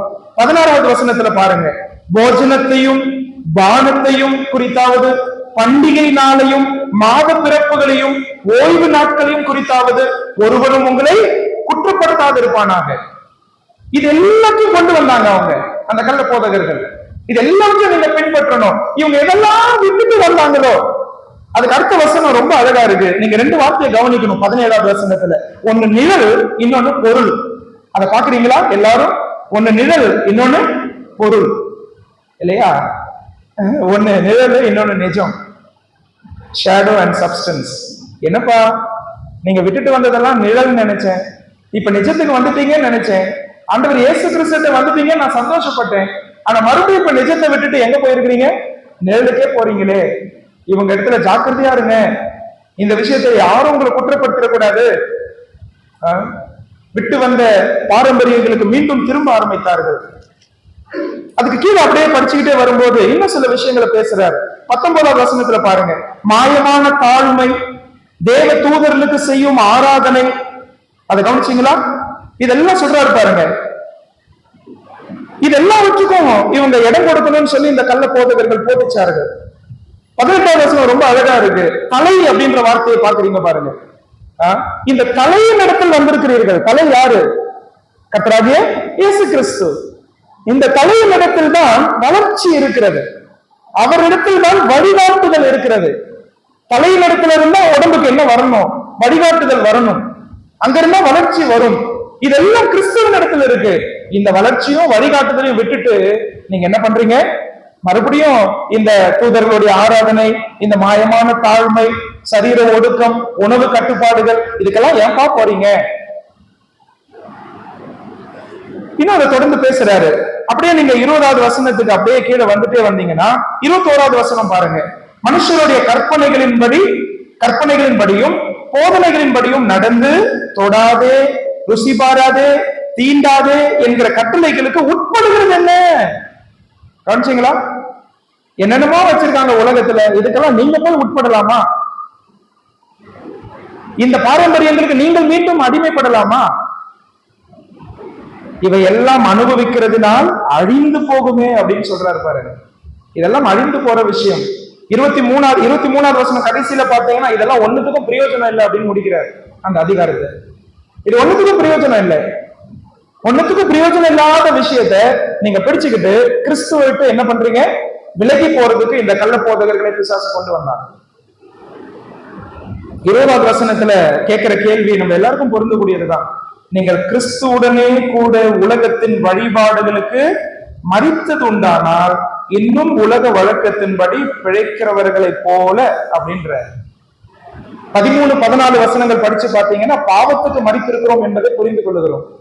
அவர் நம்முடைய பாவங்களை மன்னித்தார், அதை பத்தி எல்லாம் எழுதுறாரு. 13-14 வசனங்களை எப்படி இயேசு கிறிஸ்து நமது பாவங்களை மன்னித்தார் என்று சொல்லி. இப்ப நல்லா கவனிங்க, பாவத்துக்கு மட்டும் நீங்க மரிச்சில்ல, உலக வழிபாடுகளுக்கும் மரிச்சிருக்கிறீங்க அப்படின்னு 20வது வசனத்துல சொல்றாரு. பாவத்துக்கு மரித்த நீங்கள் மீண்டும் அந்த பாவத்திற்கு என்ன செய்யக்கூடாது? போகக்கூடாது. அதே போலதானே இதுக்கும் உலக வழிபாடுகளுக்கு மரித்திருக்கிற நாம் மீண்டும் உலக வழிபாடுகளுக்கு திரும்ப கூடாது. பிரியமானவர்களே, ஏன் இதை சொல்லுகிறேன் என்று சொன்னால், இப்ப பிசாசனுடைய தந்திரத்தை நீங்க நல்லா புரிஞ்சுக்கணும். எந்த பட்டணத்துல இவங்களுக்கு நல்ல வாய்ப்பு ஆண்டவர் கொடுத்திருந்தார், இந்த பாரம்பரியங்கள் எல்லாம் பின்பற்றக்கூடிய மக்கள் இவர்களை சுற்றி இருக்கிறார்கள். இதை நல்லா கவனிங்க. இந்த பாரம்பரியங்கள் எல்லாம் பின்பற்றக்கூடிய மக்கள் இவர்களை சுற்றி இருக்கிறார்கள். அவங்களுக்கு சடங்கு முக்கியம், அவங்களுக்கு பாரம்பரியங்கள் முக்கியம், அவர்களுக்கு இந்த மனித வழிபாடுகள் முக்கியம். இதெல்லாம் விட்டுட்டு வரமாட்டாங்க. ஆனா இந்த மக்கள் நடுவுல இந்த கொலோசிய பட்டணத்துல ஆண்டவர் கொண்டு வந்து இந்த சபையை வைத்தது இவர்களுக்கு ஒரு மிகப்பெரிய வாய்ப்பு. மிகப்பெரிய வாய்ப்பு. என்ன வாய்ப்புன்னா, இது அத்தனையும் நாங்கள் விட்டு இப்ப நாங்க யாரை பின்பற்றுகிறோம்? ஆண்டவர் இயேசு கிறிஸ்துவை பின்பற்றுகிறோம். நிழல விட்டுட்டோம், நிஜத்தை படிச்சுக்கிட்டோம் இல்லையா? எங்க வளர்ச்சியும் எங்க வழிகாட்டுதலும் இருக்கும் அந்த தலையை நாங்க பிடிச்சுக்கிட்டோம் இல்லையா? நாங்க மறிச்ச மனிதனை மீண்டும் எழுப்ப போவதில்லை. நாங்கள் கிறிஸ்துவுக்குள் வாழுகிறவர்கள். அதனால நாங்க நாள் பார்க்க மாட்டோம், நேரம் பார்க்க மாட்டோம், எந்த சடங்கும் எங்களுக்கு கிடையாது. எல்லாமே நாங்க செய்யறது எல்லாமே ஒரே ஒரு காரணத்துக்காக தான், கிறிஸ்துவை என்ன செய்ய போகிறோம்? வெளிப்படுத்த போகிறோம். கவனிச்சீங்களா? இந்த அருமையான வாய்ப்பு கொலோசிய பட்டணத்துல இருக்கக்கூடிய சபைக்கு கிடைச்சது. இத பாக்குற பிசாசு சாதாரணமா விட்டானா? இல்ல, சாதாரணமா விடல. நான் ஒண்ணு சொல்லட்டுமா? நீங்க கிறிஸ்துவ வெளிப்படுத்துறதுக்கு மும்முரமா இருக்கிறீங்களோ இல்லையோ, உங்களை கிறிஸ்துவ விட்டு பிரித்தல்ல அவன் மும்முரமா செயல்படுவான். இதுதான் கொலோசிய பட்டணத்திலே நடந்தது. அதனாலதான் ஒரு கூட்டத்தை உள்ள அனுப்பிச்சான். இது எல்லாத்தையும் திரும்ப கொண்டு வந்தாங்க பவுல். அதனாலதான் அந்த அவசரத்தை புரிஞ்சு இந்த கடிதத்தை எழுதுறாரு. ஜாக்கிரதையா இருங்க, இதை விட்டுட்டு போயிடாதீங்க. மரிச்ச விஷயங்களுக்கு ஏன் நீங்க மறுபடியும் உட்படுகிறீர்கள்? உலக வழிபாடுகளுக்கு நீங்கள் மரித்து இருக்கிறீர்கள். கிறிஸ்துவை வெளிப்படுத்துவது வாழ்க்கையின் நோக்கம். குறிப்பாக கொலோசை பட்டணத்துல கிறிஸ்து வெளிப்பட வேண்டும். ஏன்னா சுற்றி இருக்கக்கூடிய மக்கள் நிஜத்தை அறியாம இருக்கிறாங்க, நூல பிடிச்சிட்டு இருக்கிறாங்க. அவங்களுக்கு உங்களோட விசுவாச படிகளை நீங்க வாழ்க்கையில எடுத்து வைப்பது மூலமாய், விசுவாசத்தின் மூலமாய் கிறிஸ்துவை வெளிப்படுத்த ஒரு அரிய வாய்ப்பு. ஆனா அந்த வாய்ப்பை தவற விடுறதுக்கு, அந்த வாய்ப்பை பயன்படுத்தாம போறதுக்கு பிசாசு என்னெல்லாம் பண்ண முடியுமோ அதெல்லாம் இங்க பண்ண ஆரம்பிச்சான். நான் இப்படி சொல்லட்டுமா, உங்க இடத்துல நான் நின்றுட்டு இருக்கிறேன், நான் வடபகுதியில இருக்கிறவன் தமிழ்நாட்டுல, நீங்க தென் பகுதியில இருக்கிறீங்க. நான் சொல்லட்டுமா, உங்களுக்கு எங்களை விட இந்த விஷயத்தை பின்பற்றி வாழுவதற்கு நல்ல வாய்ப்பு. நான் ஏன் இதை சொல்றேன்னு எல்லாருக்கும் தெரியும். நாங்க கலப்பு மக்கள், எல்லா இடத்துல இருந்து மக்கள் வருவாங்க. அதனால இந்த பாரம்பரியங்கள் சடங்குகள் எல்லாம் பெருசா பின்பற்றுறது கிடையாது. ஆனா உங்களிடத்துல அப்படி இல்லை. நீங்க வாழக்கூடிய இந்த தென் தமிழகத்துல உங்களை சுற்றி இருக்கக்கூடிய மக்களை பாருங்கள்.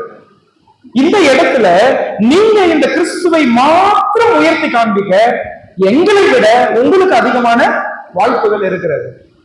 இதை நான் உங்களை உற்சாகப்படுத்துறதுக்காக சொல்றேன். விட்டு வந்த பாரம்பரியங்கள் மீது நீங்கள் திருப்ப வேண்டாம். அந்த சடங்குகளுக்கு பின் நீங்கள் போக வேண்டாம். எங்கே வித்தியாசத்தை காமிக்க வேண்டும் என்று கர்த்தர் விரும்புகிறாரோ அங்க நீங்க தானே வித்தியாசத்தை காமிக்கணும். கிறிஸ்துவை வெளிப்படுத்த வேண்டும் என்று கர்த்தர் விரும்புகிறாரு. அந்த இடத்துல ஏன் அவரை அவமானப்படுத்துகிறீர்கள்? நம்ம சிந்திக்கணும் பெரியமானவர்களே. நம்முடைய வாழ்க்கையை பேச வேண்டும். அப்படிதான் நம்ம இந்த அருட்பணியில, தேவனுடைய அருட்பணியில நம்ம என்ன செய்ய முடியும்? பங்களிக்க முடியும். Let our life be a witness. வாழ்க்கையினுடைய நோக்கத்தை புரிஞ்சுக்கிட்டீங்க. என்ன நோக்கம்? கிறிஸ்துவை வெளிப்படுத்தி தேவனை மகிமைப்படுத்துவது.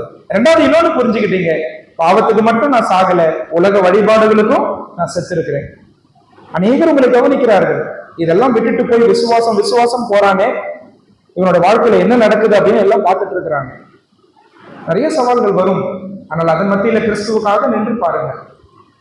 கொலோசியர் 2ஆம் அதிகாரத்துல ரொம்ப அருமையான முக்கியமான ஒரு சில வசனங்கள் இருக்கிறது. நீங்க 2ஆம் அதிகாரம் 6வது வசனத்தை எல்லாரும் மனசுல வச்சுக்கணும். 2:6 பாருங்க. அவர் எழுதுறாரு, ஆகையால் நீங்கள் கர்த்தராகிய கிறிஸ்து இயேசுவை ஏற்றுக்கொண்டபடியே, அதோட முடிக்கல பாருங்க, ஏற்றுக்கொண்டபடியே அவருக்குள் வேறு கொண்டவர்களாகவும் அவர் மேல் கட்டப்பட்டவர்களாகவும் அவருக்குள் நடந்து கொண்டு நீங்கள் போதிக்கப்பட்டபடியே விசுவாசத்தில் உறுதிப்பட்டு ஸ்தோத்திரத்தோடே அதிலே பெருகுவீர்களாக. என்னை பொறுத்த வரைக்கும் கொலோசியர் 2ஆம் அதிகாரத்துல ரொம்ப முக்கியமான வசனங்கள் இதுதான். ஆண்டவர் இயேசு கிறிஸ்துவை ஏற்றுக்கொண்டிருக்கிறீங்க விசுவாசத்தினால. விசுவாசத்தினால தானே ஏற்றுக்கொண்டீங்க. அப்ப விசுவாசத்தினாலேயே தொடர்ந்து வாழுங்கன்னு சொல்றேன்.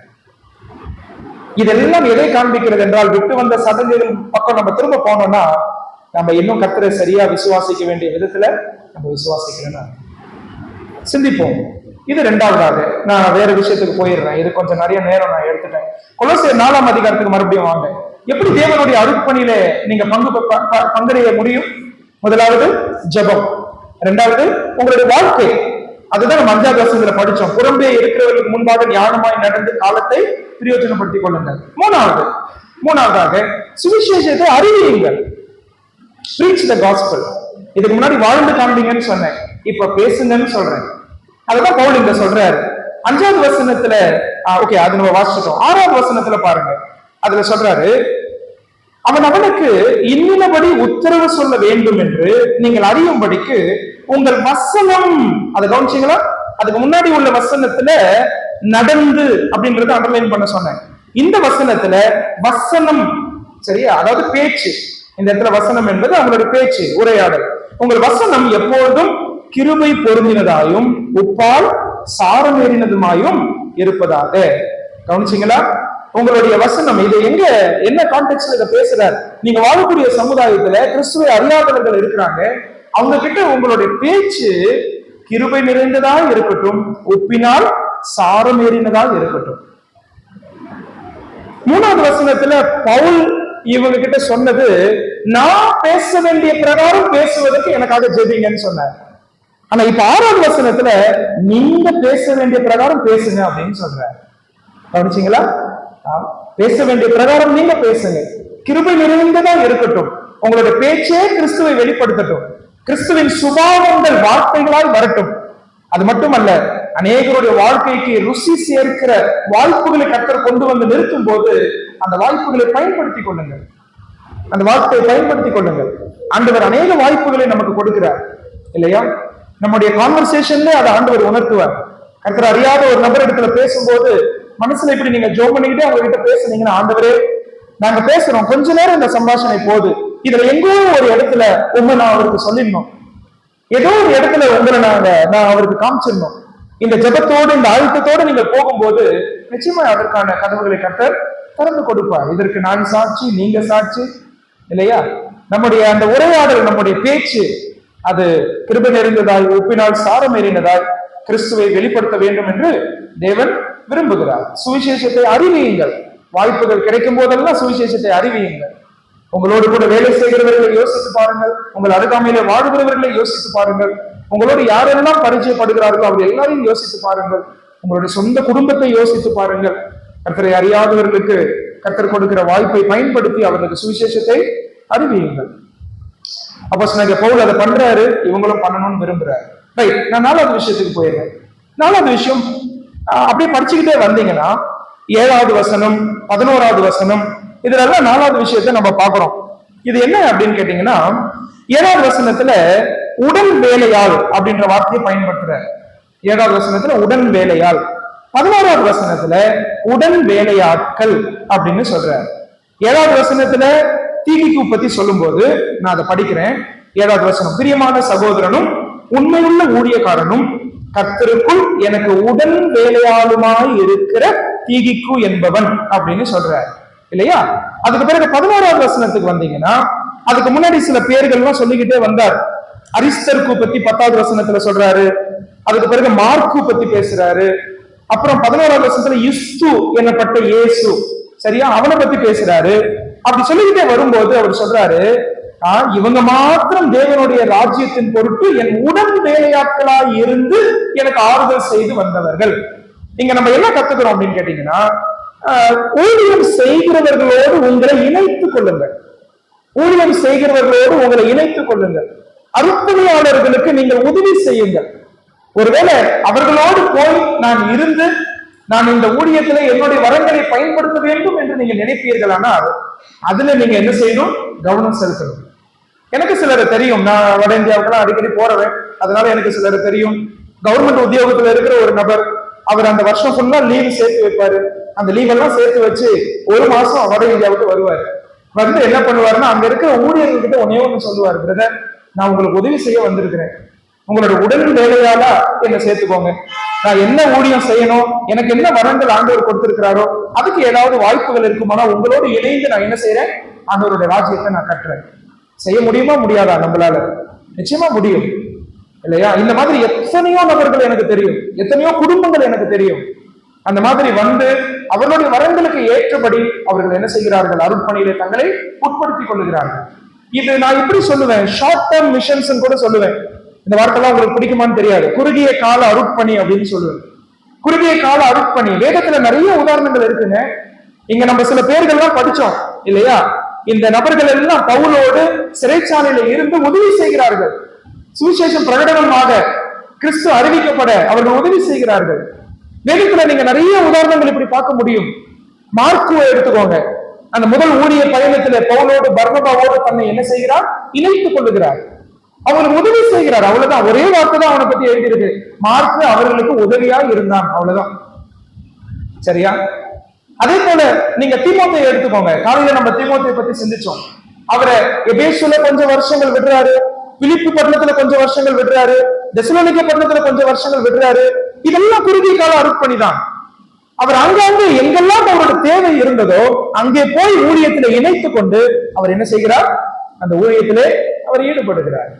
கர்த்தருடைய அருட்பணியை நம்ம செய்வதற்கு மனசு இருந்தா போதும். எத்தனையோ வழிகள் இருக்கு, எத்தனையோ விதங்கள் இருக்கு. அதுவும் இந்த அதிகாரத்துல பார்க்கும்போது இவங்க எல்லாம் உடன் வேலையாட்கள் அப்படின்னு இவங்களை பத்தி எழுதுறாரு இல்லையா? இதை நம்ம மனசுல வைக்கணும். ஒருவேளை உங்களுக்கு இருக்கிற நேரத்துல, உங்களுக்கு கிடைக்கக்கூடிய லீவு நாட்களிலே உங்ககிட்ட நான் கேட்கிற கேள்வி, சபையினுடைய ஊழியத்துல நீங்க வந்து கலந்து கொள்ளுகிறீர்களா? சபை ஊழியங்கள் நடக்கும் போது, சபை கூட்டங்களாக இருக்கட்டும், சபையினுடைய ஊழியங்களாக இருக்கட்டும், இதுல நீங்கள் கலந்து கொள்ளக்கூடியவர்களாக இருக்கிறீர்களா? அந்த ஆர்வம் ரொம்ப முக்கியம். கர்த்தர் அதை கவனிக்கிறார். நம்முடைய இருதயத்தில் அந்த ஆர்வம் உள்ளவர்களால் ஊழியத்தில் நம்ம வந்து கலந்து கொள்ளும் போது என்ன செய்யறாருன்னா கொஞ்சம் கொஞ்சமா அந்த பாரத்தை நமக்குள்ள என்ன செய்யறாரு? ஆண்டவர் அதிகரிக்கிறார். நான் சொல்லட்டுமா, உங்களுடைய குறுகிய கால அருட்பணி ஒருவேளை வாழ்க்கை முழுவதும் முழு நேர அருட்பணியால் கூட கர்த்தர் அதை மாற்றலாம். அந்த மாதிரி எனக்கு சில பேர் தெரியும். நான் எப்பயுமே இதை சொல்லுவேன், இந்த 2 விஷயம் நீங்க செஞ்சுக்கிட்டே இருக்கணும், அப்பதான் ஊழியத்தினுடைய அழைப்பே புரிஞ்சுப்பீங்க அப்படின்னு சொல்லுவேன். ஒண்ணு, கர்த்தரோடு நெருக்கமான உறவு. 2வது, உங்க ஸ்தல சபையில நடக்கிற ஊழியங்களில் நீங்கள் அவசியம் முதல் நபராய் வந்து நிற்கணும். எல்லா ஊழியங்களும் உங்களை வைத்துக் கொள்ளணும். இந்த 2 விஷயத்த செஞ்சுக்கிட்டே வந்து பாருங்க. நான் அடுத்த முறை ராஜபாளையத்துக்கு வரும்போது யாராவது ஒருத்தர் முழு நேர ஊழியத்துக்கு ஒப்பு கொடுத்துருவீங்க. நீங்க சொல்லுவீங்க, நிச்சயமா இது நடக்கும். ஆண்டவரோடு நெருங்கிய உறவு, அவரை நேசிக்கிற வாழ்க்கை, அவரோடு உறவுல பலப்படுதல், அது மட்டுமல்ல எல்லா ஊழியங்களிலும் உங்களை நீங்கள் வைத்துக் கொள்ள வேண்டும். இது 2 இருந்தாதாங்க ஆண்டவருடைய அழைப்பையும் உங்களால புரிஞ்சுக்க முடியும்.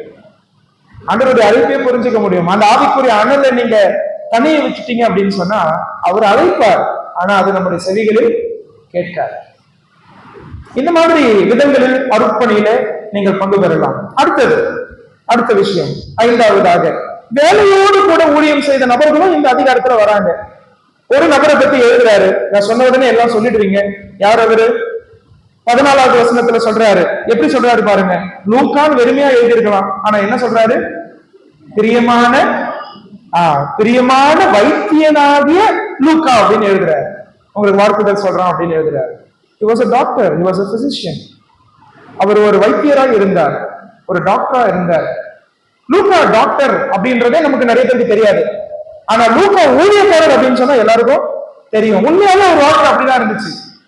அவர் வைத்தியராக இருந்தார், ஆனால் அவருடைய முதன்மை கவனம், அவருடைய பேர் ஆர்வம் எதில் இருந்தது என்று சொன்னால் கர்த்தருடைய அருட்பணியில் இருந்தது. அநேக பிரயாணங்களிலே பவுலோடு தன்னை இணைத்துக் கொள்ளுகிறார். எத்தனையோ இடங்களில் லூக்கா பவுலோடு வந்து இணைந்து ஊழியங்களில் ஈடுபடுகிறார். என்ன ரொம்ப கவர்ந்த ஒரு அப்சர்வேஷன் சமீப நாட்கள்ல, 2ஆம் ஊழிய பயணத்துல பிலிப்பி பட்டணத்துக்கு போறாங்க. ஒரு டீமா போறாங்க, 4 பேர் போறாங்க. பவுல், சீலா, அதுக்கு பிறகு தீமோத்தேயு, கடைசியா லூக்கா. இவங்க 4 பேர் போறாங்க. இதோட 16வது அதிகாரம் முடியுது.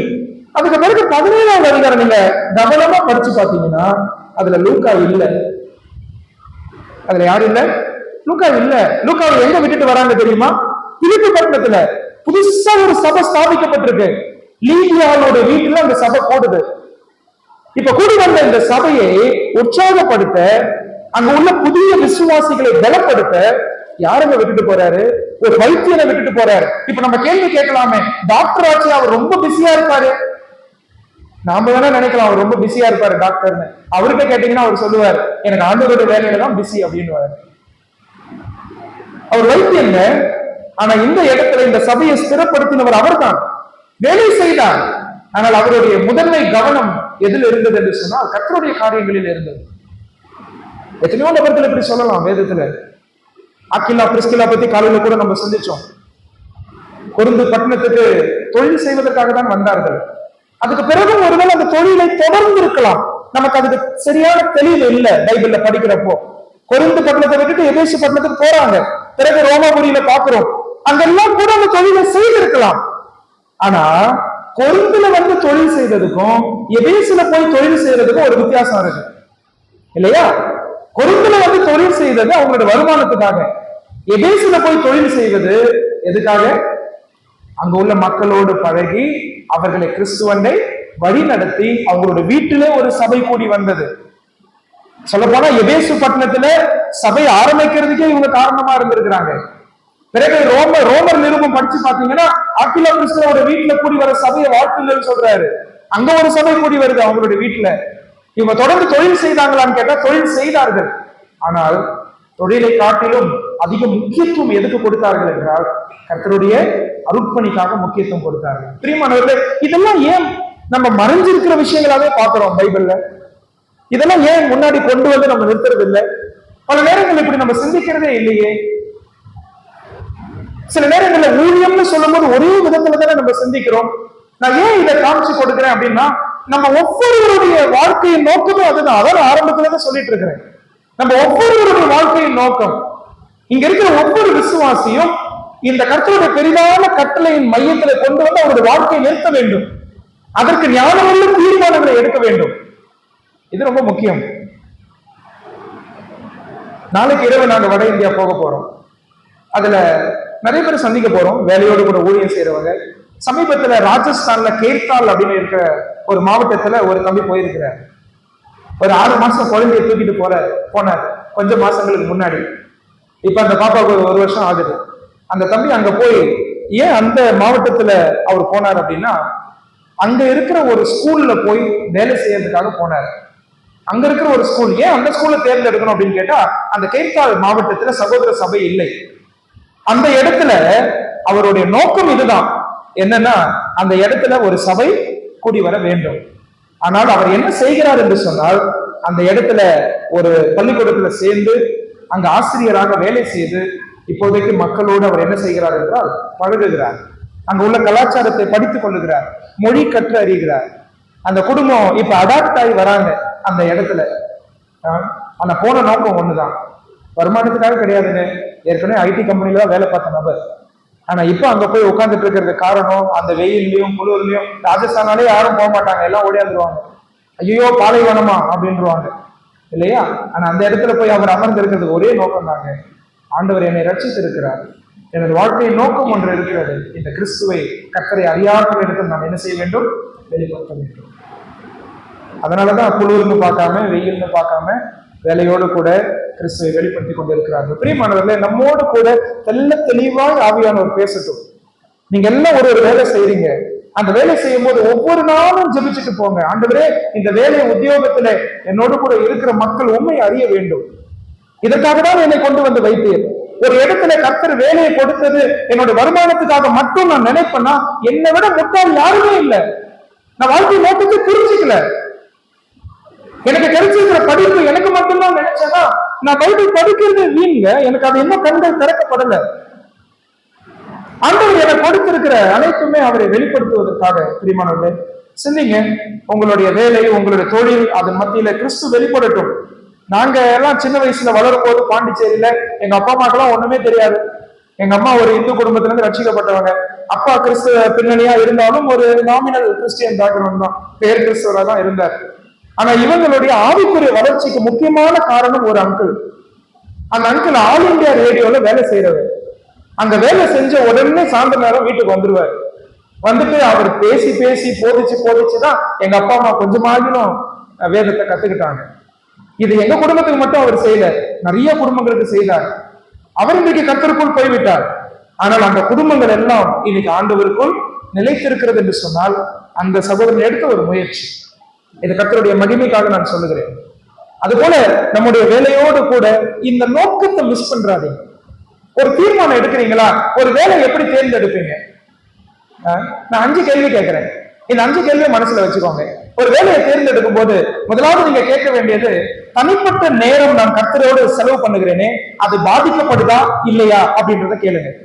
2வது, என் குடும்பத்தோடு நான் இருக்கிறேனே, இந்த குடும்பத்தோடு நேரம் செலவழிப்பது இந்த வேலையை தேர்ந்தெடுப்பதனால பாதிக்கப்படுதா இல்லையா அப்படின்னு கேளுங்க. 3வது, சபை கூடி வருகிறேனே இல்லையா, சபைன்னு சொல்லும் போது ஞாயிற்றுக்கிழமை மட்டும் நினைச்சுக்காதீங்க, நிறைய பேர் அப்படி சொல்றது உண்டு. சபை எப்பெல்லாம் கூடி வருதோ அதெல்லாம் சபை கூடுதல் தான். இந்த சபை கூடுதல் எதுக்குமே தடை வராதபடிக்கு அந்த வேலை இருக்கிறதா, இதான் 3வது கேள்வி. 4வது, ஆண்டவரே எனக்காக ஒரு கூட்டம் மக்கள் அங்க வச்சிருக்கிறீங்களா, அவங்களுக்கு இந்த சுவிசேஷம் போகணுமா, அந்த வேலையை எனக்கு கொடுங்க, இது 4வது. 5வது, பணம், சம்பளம், அதுவும் முக்கியம். அதுலயும் குறிப்பா அந்த சம்பளத்தின் மூலமாய் அருட்பணியாளர்கள் அவருடைய தேவைகள் என்ன செய்யணும், சந்திக்கப்படணும். சபைக்கு கொடுக்கணும், அருட்பணியாளர்களுக்கு கொடுக்கணும், அருட்பணிக்கு கொடுக்கணும். மனசை தொட்டு சொல்லுங்க, நான் சொன்ன 5 கேள்வியில எது உங்க வாழ்க்கையில முதல்ல வந்து நிற்கும் ஒரு வேலையை தேர்ந்தெடுக்கும் போது? என்னப்பா இவர் நம்மள பிரச்சனைக்குள்ள போடுறாரு, எந்த கேள்வி முதல்ல கேட்கிறோம்? அதான் உண்மை, அதான் யதார்த்தம். 2 வேலை கிடைக்குது, இந்த வேலையில 1 லட்ச ரூபாய் சம்பளம், இந்த வேலையில 30,000 ரூபாய் சம்பளம். ஆனா 30,000 ரூபாய் சம்பளத்துல கர்த்தருக்குள்ள நிம்மதியா இருக்க முடியுது, எல்லாத்துக்கும் நேரம் கிடைக்குது. ஆனா இந்த 1 லட்ச ரூபாய் சம்பளத்துல எதுக்கும் நேரம் கிடைக்கல. ஆனாலும் எதை தேர்ந்தெடுக்கிறோம் அப்படின்னா 1 லட்ச ரூபாய் சம்பளம் தான். இல்லையா? சேருமா இல்லையா? அதுக்கு ஒரு ஸ்தோத்திர கூட்டம் வேற. ஆண்டவர் மேல இருந்து துக்கப்படுவார். இதுக்கு ஏன்பா ஸ்தோத்திரம் செலுத்துறீங்க அப்படின்னு. நான் கொடுத்த வேலையே கிடையாது இது அப்படின்னு. திருமணம் சிந்திப்போம். எதற்காக கர்த்தர் நம்மை வேலை செய்ய அனுப்பி இருக்கிறார்? ஆங்காங்கே நீங்க வேலை செய்து கொண்டிருக்கிறீர்கள், தொழில் செய்கிறீர்கள், சிந்தியுங்க. ஆண்டவர் உங்களை வைத்தது வெறும் வருமானத்துக்காக அல்ல, உங்களை மட்டுமே மேம்படுத்த வேண்டும் என்பதற்காக அல்ல. உங்களை சுற்றி ஒரு கூட்டம் மக்கள் கிறிஸ்துவை காண வேண்டும் என்று அவர்கள் விரும்புகிறார்கள், ஏக்கத்தோடு இருக்கிறார்கள், சந்தேகத்தோடு இருக்கிறார்கள், கேள்விகளோடு இருக்கிறார்கள், குழப்பங்களோடு இருக்கிறார்கள், பாரத்தோடு இருக்கிறார்கள், தற்கொலையே தஞ்சம் என்று அதை நோக்கி பயணித்துக் கொண்டு இருக்கிறார்கள். உங்களை சுற்றி இருக்கிறார்கள். அவங்களை சிந்திச்சு பாருங்க. அந்த வேலையை எதுக்கு கர்த்தர் கொடுத்தார்ன்றது உங்களுக்கு புரியும். அடுத்தது கடைசியா, உங்களுடைய எல்லா உடைமைகள் உபகரணங்களையும் கர்த்தருக்காக பயன்படுத்துங்க. உங்களுடைய எல்லா உபகரணங்களையும், சரியா? Use all your resources for God's kingdom. உங்களை கர்த்தர் கொடுத்திருக்கிற ஏதுக்கள், உபகரணங்கள், இது எல்லாவற்றையும் தேவனுடைய ராஜ்யத்துக்காக பயன்படுத்துங்க. இந்த அதிகாரத்துல என்னெல்லாம் பார்க்கிறோம்? 15வது வசனத்துக்கு வாங்க. 15வது வசனத்துல என்ன வாசிக்கிறோம்? லவோதிக்கேயாவில் இருக்கிற சகோதரரையும், அடுத்தது பாருங்க, நிம்பாவையும், அதை கவனிச்சீங்களா? நிம்பாவையும் அவன் வீட்டிலே கூடுகிற சபையையும் வாழ்த்துங்கள். நிம்பா எதை கொடுத்திருக்கிறாரு ஆண்டவருக்காக? வீட்டை கொடுத்திருக்கிறாரு இல்லையா? அவருடைய வீட்டை திறந்து கொடுத்திருக்கிறார். அந்த வீட்டுல சபை கூடி வருகிறது. பவுல் அந்த சபையை இங்க வாழ்த்துகிறார். அது மட்டுமல்ல, இந்த அதிகாரத்துல 7வது வசனத்துல தீகிக்கு பத்தி படிக்கிறோம். இந்த தீகிக்குவ அப்போஸ்தலர் நடவடிக்கைகள் ஒரு இடத்துல பாக்குறோம். அப்போஸ்தலர் நடவடிக்கைகள் 20ஆம் அதிகாரத்துக்கு நீங்க வந்தீங்கன்னா, 20ஆம் அதிகாரத்துல 4வது வசனத்துல நிறைய பேர்கள், இவங்க எல்லாம் பவுலுக்கு வழித்துணையால் வந்தார்கள் அப்படின்னு லூக்கா எழுதுறாரு. சரியா? அதுல நிறைய பேர்களை சொல்றாரு. அதுல யார் பேரும் வருது? ஆசியா நாட்டாராகிய தீகிக்கும் துரோப்பிமும், இல்லையா? அவங்க எல்லாம் யார் கூட இருக்கிறாங்க? பவுலோடு இருக்கிறார்கள். இதை நல்லா கவனிங்க. இந்த அப்போஸ்தலர் 20 நாள்ல வரக்கூடிய பேர்கள், இவங்க எல்லாம் எதுக்காக அப்பப்ப பவுலை வந்து சந்திக்கிறாங்க அப்படின்னு கேட்டீங்கன்னா, பவுல் தர்ம பண ஊழியத்தில் ஈடுபட்டார். அது நம்ம எல்லாருக்கும் தெரியும். எருசலேம்ல இருக்கக்கூடிய ஏழ்மையான விசுவாசிகள், அவர்களுக்கு புறஜாதியார் மத்தியில ஸ்தாபிக்கப்பட்ட சபைகளில் இருந்து காணிக்கைகளை பெற்று அதை கொண்டு போய் கொடுக்கிற ஒரு ஊழியம். சரியா? அதை கொண்டு போய் கொடுக்கிற ஊழியம், அதுதான் தர்ம பண ஊழியம். அதுல அநேக உதவி செய்தார்கள். அதுல யாரும் இருந்தாங்க தெரியுமா? தீகிக்கு இருந்தார். ஏன் தெரியுமா? கொலோசு சபையார் ஒருவேளை தீகிக்கு கையில அந்த காணிக்கை என்ன பண்ணிருப்பாங்க? கொடுத்திருப்பாங்க. அதை கொண்டு வந்தவரா யாரு இருக்கிறாருன்னு சொன்னா தீகிக்கு இருக்கிறார். இப்ப கொலோசு சபையார் என்ன பண்றாங்கன்னா, தங்களுடைய பணத்தினால் கர்த்தரை மகிமைப்படுத்துகிறார்கள், ஊழியத்திற்காக கொடுக்கிறார்கள். நிம்பா வீட்டை திறந்து கொடுத்தார். இந்த விசுவாசிகள் தங்களுடைய பணத்தை கர்த்தருடைய ஊழியத்திற்காக அவர்கள் கொடுக்கிறார்கள், இல்லையா? இந்த மாதிரி 4ஆம் அதிகாரத்துல நம்ம நிறைய வாசிக்க முடியும். Use your resources. ஆண்டவர் உங்களுக்கு கொடுத்திருக்கிற ஏதுக்கள், உடைமைகள், ஆண்டவர் கொடுத்திருக்கிற அனைத்து விஷயங்களும் தேவனுடைய அருட்பணிக்காக பயன்படட்டும். ஆண்டவருடைய அருட்பணியை நிறைவேற்றுவதற்காக உங்களுடைய ஏதுக்கள் அவசியம். நல்ல உக்ரானக்காரர்களாய் கர்த்தர் நம்மை இந்த பூமியில வாழ உதவி செய்யட்டும். இந்த விஷயங்கள் எல்லாம் நம்ம மனசுல வைப்போம். நான் செய்தியை முடிச்சிடுறேன்.